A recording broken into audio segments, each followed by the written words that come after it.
नमस्कार, मैं हूं रवि अवस्थी और मेरे साथ हैं सैयद मुर्तज़ा। सिर्फ 72 घंटे के अंदर ईरान युद्ध इतना खूनी और भयानक हो चुका है जिसकी आप उम्मीद भी नहीं कर सकते। सिर्फ 72 घंटे के अंदर हालात ये हो गए हैं कि ईरान के परमाणु ठिकानों पर सीधा हमला होने लगा है और ऐसी खबरें हैं कि IAEA ने सीधा बोला है कि ये एक परमाणु विनाश हो सकता है जो ईरान से शुरू होगा। सिर्फ 72 घंटे के युद्ध के अंदर ट्रंप इतना ज़्यादा बौखला गए हैं कि वो ब्रिटेन के ऊपर सीधा हमला करते हुए बोल रहे हैं कि तुम्हारी वजह से मेरा ऑपरेशन एपिक फ्यूरी जो है वो बुरी तरीके से डगमगाया है, सिर्फ तुम्हारी वजह से। तो ब्रिटेन के ऊपर जो अमेरिका का गुस्सा दिखाई दे रहा है वो साफ बताता है कि अमेरिका को इतना अंदाज़ा नहीं था कि ईरान बेहताशा हमले इस तरीके से कर देगा। सिर्फ 72 घंटे के अंदर आप मान के चलिए कि 11 से 12 जो मिडिल ईस्ट के देश हैं, जिसको हम पश्चिमी एशिया के देश बोलते हैं, वहां तक उसने दनादन मिसाइलें दागी हैं। और हैरानी की बात है कि लगभग 15 से 20% जो उसकी मिसाइलें हैं वो बहुत सटीक तरीके से हिट कर रही हैं। और कई जगह तो ऐसा हुआ है कि जो इनके थर्ड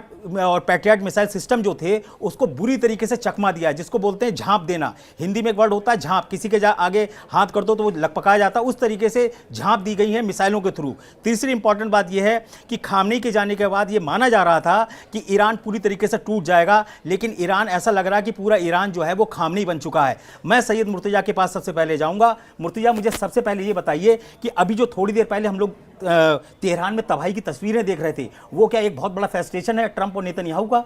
देखिए, वो एक कारपेट बॉम्बिंग है और तेहरान के उस इलाके में की गई है जो बहुत ज़्यादा आबादी वाला इलाका है। अब एक आबादी वाले इलाके में क्या कोई हाई प्रोफाइल टारगेट है जिसको ख़त्म करने की कोशिश की गई है? अभी हमें इस धमाके का रिजल्ट क्या है, क्या नतीजा है, हमें नहीं मालूम, कोई खबर अभी नहीं आई है। लेकिन ये बहुत बड़े धमाके हुए हैं और ये वही उसी तरह के बम इस्तेमाल किए गए हैं जो इजराइल ने हसन नसरल्ला को मारने के दौरान किए गए थे, या गाज़ा में जब इस बहुत बड़ी जो अटैक हुए हैं। ये जेडएम बम होते हैं जो अमेरिका से सप्लाई किए गए हैं और ये कई फीट गहराई में जाकर ये एक तरह से बंकर बस्टर का रोल निभाते हैं और बहुत बड़ी तबाही करते हैं। पूरी पूरी इमारत ढह जाती हैं इन बमों के धमाके से। तो ये बमबारी जो है वो तेहरान में की गई है और इस बमबारी का मकसद है कि ईरान को ये समझाने की कोशिश है कि अमेरिका या फिर इजराइल जो है इस युद्ध में पीछे हटने वाला नहीं है। लेकिन जैसे कि हमें जो खबरें आ रही हैं वो ये कि इस वक्त ट्रंप जो है वो काफ़ी वाकई बहुत फ्रस्ट्रेशन में है। उनके जो सेनाध्यक्ष हैं वो उन्हें बार बार ये सलाह दे रहे हैं कि आप जिस जंग में उतर गए हैं उसमें नुकसान होना तय है। और सबसे बड़ी बात ये देख लीजिए कि इस वक्त अमेरिका जो है, ट्रंप जो है, उनके जो सलाहकार हैं उन्हें बहुत अच्छी सलाह दे रहे हैं, लेकिन ट्रंप किसकी सलाह मान रहे हैं? उनका जो सही में जो सलाहकार जो बैठा हुआ है वो तेल अवीव में बैठा हुआ है। अच्छा, एक चीज़ आपको मैं 2-3 मुख्य खबरें पहले बता दूं। सबसे पहले आपको ये हम खबर दे देते हैं कि जो सुप्रीम लीडर 86 साल के अली खामनेई थे, उनकी पत्नी भी अभी उनकी भी मौत हो गई है, ऐसी खबरें आ चुकी हैं। वो बहुत ही बुरी तरीके से घायल हुई थी हमले में 28 फरवरी को। दूसरी इंपॉर्टेंट बात यह है कि पुतिन ने सऊदी में, अरब के देशों में कई जगह बात की है, जिसमें UAE के जो वहाँ के राजा हैं, वो राष्ट्रपति, उनसे बात की है और उनको बोला है कि आप ये इस युद्ध से पीछे हटिए, वरना यहाँ के जो परिणाम होंगे बहुत ही खतरनाक होंगे। तीसरी इंपॉर्टेंट बात यह है कि पुतिन के कार्यालय ने, यानी कि पुतिन के ऑफिस ने नेतन्याहू से भी बात की है और उनको सीधा बोला है कि अगर ईरान के नातांज परमाणु रिएक्टर से अगर किसी तरीके का लीकेज हुआ तो आप ये मान के चलिए भयंकर परमाणु विनाश होगा और रशिया चुपचाप मुंह बैठकर देखेगा नहीं, मुंह ताकता नहीं रहेगा कि आप क्या कर रहे हो। तीसरी सीधी सीधी चेतावनी अमेरिका और इजराइल को रशिया ने दी है कि अगर हमारे बुशर प्लांट, जो ईरान के अंदर इकलौता ऐसा एक प्लांट है, न्यूक्लियर प्लांट है, जहाँ से परमाणु ऊर्जा के रूप में बिजली उससे बनाई जाती है, उस पर अगर अटैक हुआ तो रशिया सीधी जंग में कूद सकता है या उसके खिलाफ कोई बड़ा एक्शन ले सकता है। ऐसा रशिया की तरफ से क्लियर कट बोल दिया गया है। तीसरी इंपॉर्टेंट बात यह है कि सिर्फ 5 घंटे के अंदर ये खबरें सामने आ रही हैं कि ईरान ने अपनी 1500 मिसाइलें सिर्फ आज ही 24 घंटे के अंदर दागने का फैसला किया है। वो आपको हम पूरा डिटेल बताएंगे कि किस किस तरीके से कैसे कैसे मिसाइलें दागी जाती हैं और उसके पीछे का क्या प्रोसेस होता है, क्यों एक बार में 1500 मिसाइलें नहीं दागी जा रही हैं, क्यों 100, 150, 300 या 500 मिसाइलें एक साथ दागी जा रही हैं, ये हम आपको बताएंगे। लेकिन अभी की इंपॉर्टेंट बात यह है कि कतर, सऊदी अरब, जो बहरीन, ये वो ऐसे देश हैं जहाँ अमेरिका के सारे अड्डों के ऊपर भीषण हमले हुए हैं और उसके जो फुटेज आ रहे हैं उसे देखकर वो हैरान है। सबसे ज़्यादा जो फ्रस्ट्रेशन आया है ट्रंप को, जो उन्होंने बोला है कि मैं जानता हूं कि अभी हमारे 3 अमेरिकी सैनिक मारे गए हैं, लेकिन आने वाले दिनों में हमारे और भी सैनिक मारे जा सकते हैं। एक राष्ट्रपति पहले से ही मान के चल रहा है कि उसके सैनिक मारे जाएंगे, तो आप समझ सकते हैं कि मनोवैज्ञानिक रूप से अमेरिका कितना अपने आप को झुंझलाहट में देख रहा है। और यहां तक कि जो कतर, जो कुवैत से जो खबरें आई और जो तस्वीरें आई वो तो और भी फ्रस्ट्रेशन वाली थी कि अमेरिका के F-15E जो फाइटर जेट्स हैं, वो ऐसे 3 जेट्स जो हैं वो अब तक तबाह हो चुके हैं। एक का तो वीडियो भी सामने आ चुका है और उसमें ये दावा किया जा रहा है अमेरिका की तरफ से कि हमारे एयर डिफेंस ने उसको हिट कर दिया, जिसकी वजह से ये घटना हो गई। कुल मिलाकर 3 F-15E जेट उनके तबाह हो चुके हैं। मुर्तजा, मैं अब आपसे पहले ये पूछूंगा कि जो खाड़ी के देश हैं, मिडिल ईस्ट के देश हैं, वहां पर इतना ईरान हमला क्यों कर रहा है और इजराइल से ज़्यादा वो उन जगहों पर टारगेट क्यों कर रहा है? इसके पीछे का मकसद क्या है? दूसरा, मैंने एक अनुमान उस पर अभी रिसर्च की है तो ये पता चला है कि ईरान से लेके और जितने भी देशों पे हमले कर रहे हैं उसकी सबसे कम दूरी है 700 किलोमीटर और सबसे दूरी जो हवाई दूरी है वो है 1800 किलोमीटर। तो 1800 किलोमीटर दूर तक ईरान की मिसाइलें दंदनाती हुई जा रही हैं, ड्रोन दंदनाते हुए जा रहे हैं, अटैक कर रहे हैं। ये कैसे संभव हो रहा है? देखिए, अभी आपने F-15 की बात की और F-15 3 विमान गिरे हैं। अमेरिका कह रहा है कि ये फ्रेंडली फायर है। फ्रेंडली फायर मतलब कि आपके ही साथी, आपके ही रडार सिस्टम, आपके ही एयर डिफेंस सिस्टम ने उसको गिरा दिया या आपके दूसरे विमान ने उसको दुश्मन का विमान समझ के उस पर अटैक किया और वो उसका नुकसान हुआ, वो गिर गया। लेकिन क्या ये सच है? एक गलती हो सकती है, 2 गलती हो सकती है, 3 ब्लंडर कौन करेगा? अगर 3 ब्लंडर हो रहे हैं तो इसका मतलब दाल में कुछ काला है। और बहरीन जहां पर है, मनामा जहां पर है, वो जगह ईरान की ज़मीन से करीब 150 किलोमीटर के आसपास की दूरी है। और अगर आप देखें तो ईरान का जो long range air defence system है, एक है सैयाद 3 जो इन्होंने हाल में ही तैयार किया है, बहुत मॉडर्नाइज सिस्टम है, उसकी रेंज भी 150 से 200 किलोमीटर है। क्या ये तीनों जहाज जो हैं सैयाद 3 का शिकार बने हैं? दावा किया जा रहा है कि ईरान के एयर डिफेंस सिस्टम जो है वो नाकाम हो चुके हैं और वो पहले ही जो है उसको ख़त्म कर दिया गया है। लेकिन मेरा ये मानना है कि ईरान ने अपने जिस तरह से जो एयर डिफेंस असेट्स जो हैं वो जिस तरह से छुपाए हैं, वो उसको मालूम है कि शुरुआत में उससे बड़ा नुकसान होता है, उसने उन सिस्टम्स का इस्तेमाल ही नहीं किया है। वो इन एयर डिफेंस सिस्टम्स को एक सही वक्त के लिए इस्तेमाल करेगा, ऐसा इंतज़ार करेगा और तभी ये सिस्टम जो है वो धीरे धीरे जब ये युद्ध जो है वॉर ऑफ एट्रिशन के दौर में गुजरेगा, मतलब जब हथियारों की कमी जो है वो दोनों साइड्स पे होने लगेगी, तब ये देखा जाएगा कि कौन ज़्यादा लंबे दौर तक ये युद्ध कर सकता है। तब ईरान जो है अपने इन हथियारों को निकालेगा। अब F-15 का जो गिराया गया है, मुमकिन है ये इस एयर डिफेंस सिस्टम से गिराए हों। दूसरा सवाल ये कि आपके ईरान जो है इन इलाकों में हमला क्यों कर रहा है? ईरान ने कतर में अल उदैद एयरबेस पे FPS 132 नाम का रडार जो है वो पहले दिन ही उसका उड़ा दिया था। अब ये रडार, आप मैं इसको समझाऊंगा आपको कि ये रडार क्यों बहुत ज़्यादा ज़रूरी था ईरान के लिहाज से कि इसको उड़ा दिया जाए। ये रडार जो है 5000 किलोमीटर की रेंज रखता है। 5000 किलोमीटर इसका मतलब है कि ये आधी दुनिया कवर कर रहा है करीब। और इस रडार के जरिए पिछले साल भी जब ईरान मिसाइल दाग रहा था इजराइल के ऊपर और अमेरिका शुरुआत में शामिल नहीं था डायरेक्ट, तब इसी रडार से जो डेटा था ईरान की मिसाइल्स का वो इजराइल को पहुंचा था और वहां तब वो मिसाइल की ट्रेजेक्ट्री को फॉलो करके उसको गिराया जा रहा था। इस बार ईरान ने इस रडार को ख़त्म कर दिया है। ऐसा ही एक रडार जो है वो UAE में भी है और मेरे ख्याल से या तो उसको नुकसान पहुंचा है या मेरे ख्याल से वो भी टारगेट पर रहेगा या फिर उड़ा दिया गया होगा। इस तरह के जो असेट्स जो हैं, जो डिफेंस असेट्स जो हैं, उसको ख़त्म करना ईरान की प्राथमिकता है। यही काम वो बहरीन में कर रहा है, यही काम वो कुवैत में कर रहा है और यही काम उसने इराक के एरबिल में किया, जो एक बहुत बड़ा निगरानी अड्डा था इराक के अंदर, जो ईरान के उत्तरी इलाके में देखता था। तो उसने फर्स्ट लेयर ऑफ जो डिफेंस था, मैं कहूँगा इजराइल के लिहाज से, वो ईरान ने करीब ख़त्म कर दिया है। अब उसका अगला टारगेट जो होगा वो इजराइल होगा और वहां पे वो उस वक्त अपनी उन मिसाइलों को दागेगा जिन्हें रोकना नामुमकिन साबित होगा। एक चीज तो बिल्कुल क्लियर है कि ईरान को भीषण नुकसान हो चुका है। सुप्रीम कमांडर मारे जा चुके हैं, 48 से ज़्यादा, उनको मिला के 48 से ज़्यादा टॉप कमांडर्स और उनके नेता मारे जा चुके हैं। कोई भी नहीं बचा, ऐसा अमेरिका और इजराइल को की तरफ से दावा किया जा रहा था। लेकिन आप मजा देखिए कि एक के पीछे एक सीरीज निकलती चली आ रही है। राष्ट्रपति मसूद पेजेश्किन बोल रहे हैं कि हम युद्ध रोकने को बिल्कुल भी तैयार नहीं, हम फाइनल करेंगे। वहाँ के जो NSA का दर्जा रखते हैं अली लारिजानी, उन्होंने क्या बोला कि हम जंग से ही अब फैसला करेंगे और आखिरी दम तक हम लड़ेंगे। तीसरी इंपॉर्टेंट बात यह है कि वहाँ के जो नए सुप्रीम लीडर अराफी बनाए गए हैं, उन्होंने क्या बोला है कि हम इस युद्ध को खत्म करेंगे, अमेरिका ने शुरू किया है। तो ये जो मनोवैज्ञानिक कहते हैं ना युद्ध है, उसमें ईरान बड़ा हावी पड़ रहा है। उसके 2-3 कारण मैं आपको स्पष्ट रूप से दिखा देता हूं। पहली इंपॉर्टेंट बात यह है कि ईरान ने कल बोला कि हमने USS अब्राहम लिंकन युद्धपोत पर 4 बैलिस्टिक मिसाइलें मारी। इसका असर क्या हुआ? इसका असर यह हुआ कि अमेरिका को सबूत दिखाने पड़े, आगे के डेक पूरा जहाज नहीं दिखाया, 1/4 हिस्सा दिखाया युद्धपोत का कि नहीं साहब अभी बचा हुआ है। जबकि ईरान का क्लेम है कि हमारी बैलिस्टिक मिसाइलों ने जो हमला किया है उससे युद्धपोत जो है वो ऑपरेशन की स्थिति में नहीं है। तीसरी इंपॉर्टेंट बात यह है कि जब इस पूरे इलाके में ऑलरेडी अमेरिका के और के जो युद्धपोत हैं उनकी संख्या लगभग 20 से ज़्यादा की करीब बताई जा रही है।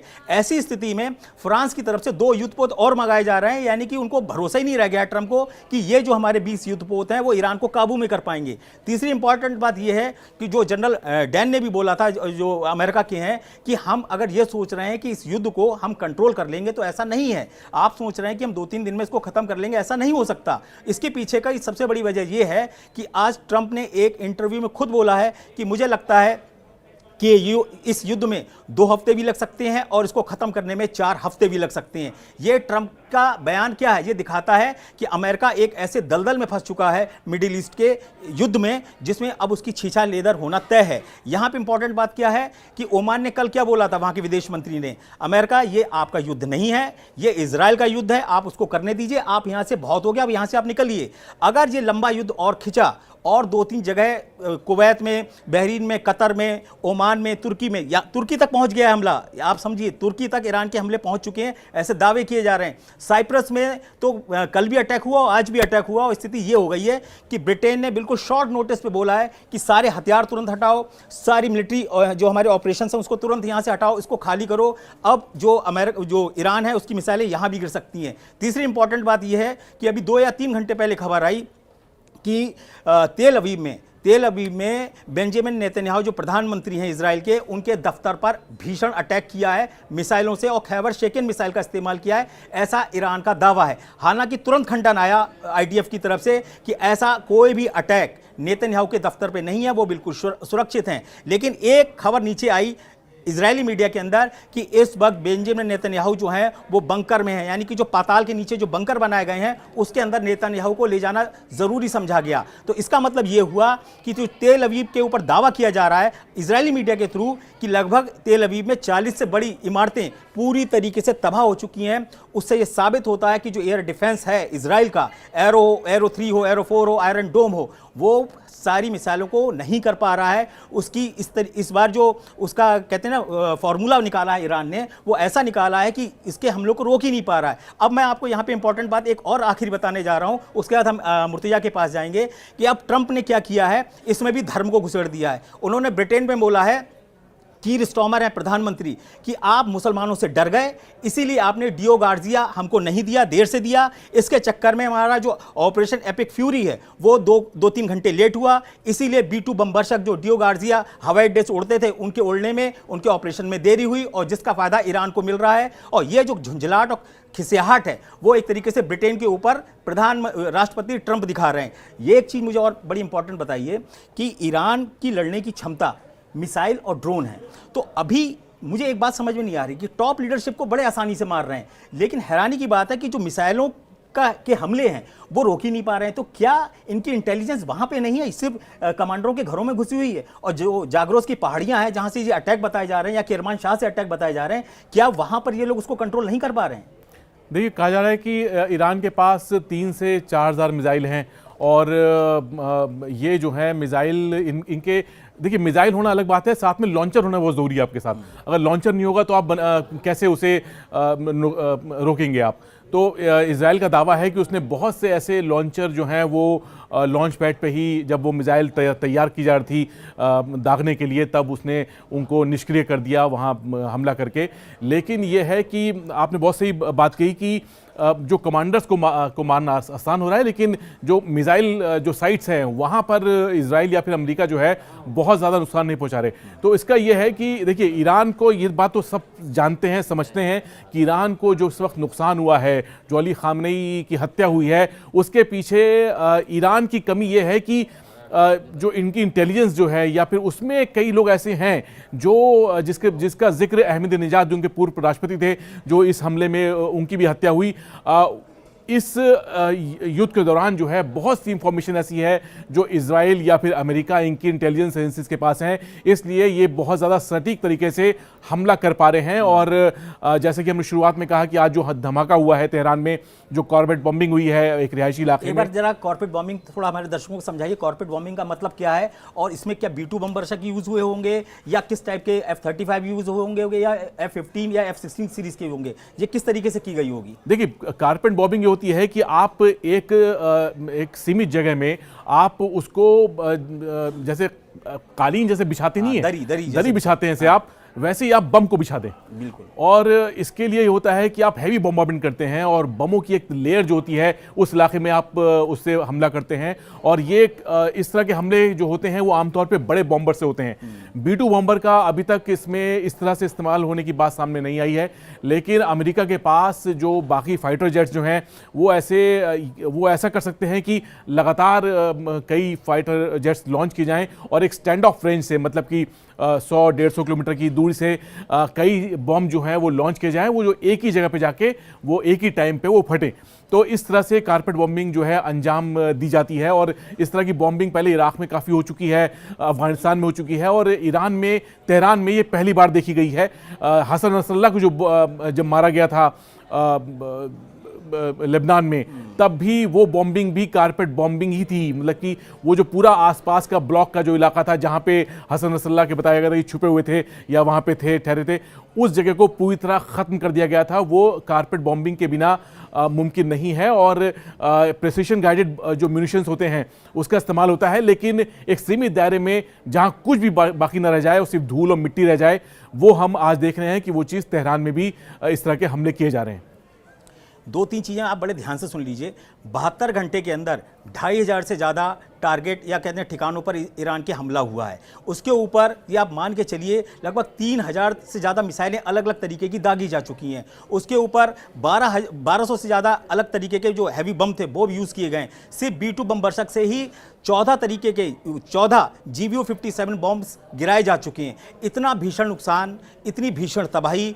31 प्रांत हैं ईरान के अंदर, उसमें से उसके 133 शहरों के ऊपर बम्बारमेंट और हमले हो रहे हैं। लेकिन अब मजे की बात देखिए, अभी तक ईरान की सड़कों पर जनता निकली ही नहीं है कि खामनेई शासन का अंत करो, जिसके बारे में ये पूरा ऑपरेशन उसी बेस पे बनाया गया था। उसमें ये प्लान ये हुआ था नेतन्याहू और ट्रंप का कि जब हम अटैक करेंगे तो जनता के दिल से भय निकल जाएगा, उनकी बहुत बड़ी जो लीडरशिप है वो खत्म हो जाएगी और जनता सड़कों पे आएगी, और हम रजा पहलवी को वहाँ का राज का सुप्रीम कमांडर बना के या सुप्रीम लीडर बना के पेश कर देंगे। लेकिन सबका सब प्लान धुआं का धुआं हो गया, कोई जनता निकली नहीं रही है।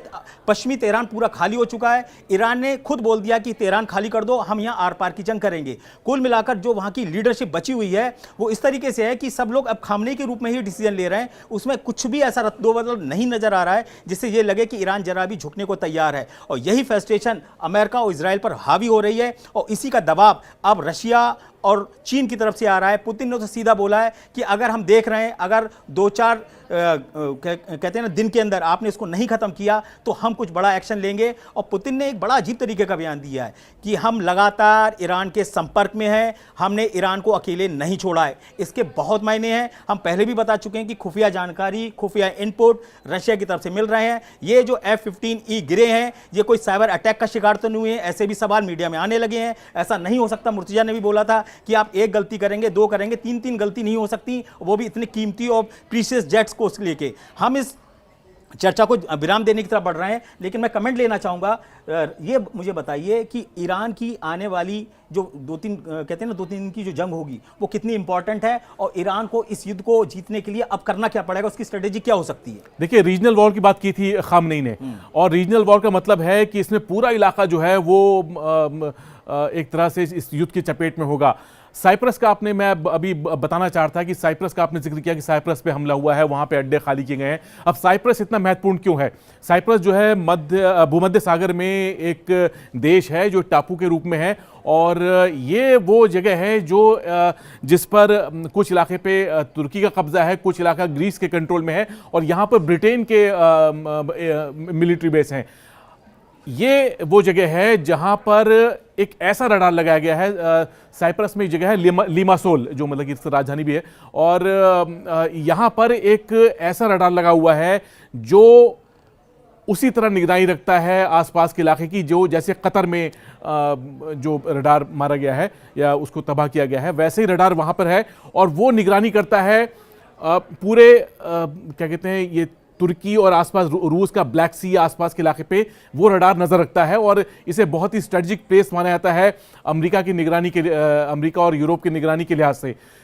मेरे ख्याल से अगर ये साइप्रस पे आगे हमले होते हैं तो मेरे ख्याल से इस रडार को नुकसान पहुंचाने की कोशिश की जाएगी, और ये रडार को नुकसान पहुंचता है तो समझ लीजिए किसको फायदा होगा। ठीक।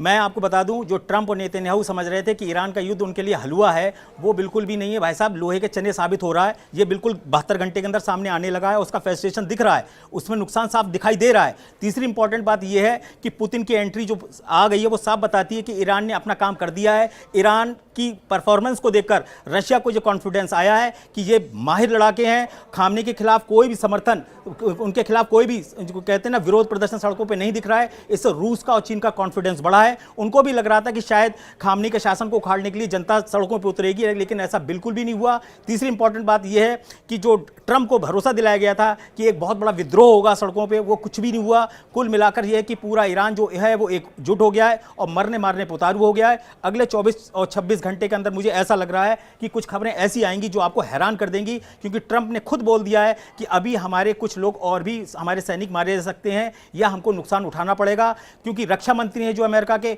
वो भी ये बोलने लगे कि जहां से हम पे हमला होगा हम वहां पे हमला करेंगे। इसका मतलब ये है कि कुछ ना कुछ बड़ा पक चुका है और ये जो युद्ध है ये खोलने लगा है। और रवि, जो मैं ये बात मैं उसका जिक्र करना चाहूँगा जो आपने भी कही, जो आपने हम चर्चा कर रहे थे कि जिंदा खामनेई इतने खतरनाक नहीं थे, मरने के बाद खामनेई जो हैं वो बहुत ज़्यादा खतरनाक हो गए हैं। और ये सिर्फ अमेरिका और इजराइल के नहीं बल्कि पूरे पश्चिम एशिया में इस वक्त जिस तरह की लहर उठी हुई है, चाहे वो ईरान की बमबारी से हो, वहाँ पर जिस तरह के एहतजाज प्रदर्शन हो रहे हैं, उससे पूरा पश्चिम एशिया एक बहुत बड़े ट्रांसफॉर्मेशन के दौर से गुजर सकता है, और ऐसा मुमकिन नजर आ रहा है। आप याद रखिए कि ये जो ईरान के नतांज परमाणु ठिकाने पे हमला किया है यही टर्निंग पॉइंट है, और आप देखिएगा कि अभी तो ये 40 अड्डे तबाह बताए जा रहे हैं। ये संख्या बहुत तेजी से बढ़ेगी, क्योंकि 1500 से ज़्यादा ईरानी मिसाइलें अगले 24 घंटे के अंदर हमला कर चुकी होंगी। और हम नए अपडेट के साथ हम मुर्तजा फिर हाजिर होंगे। तब तक के लिए नमस्कार।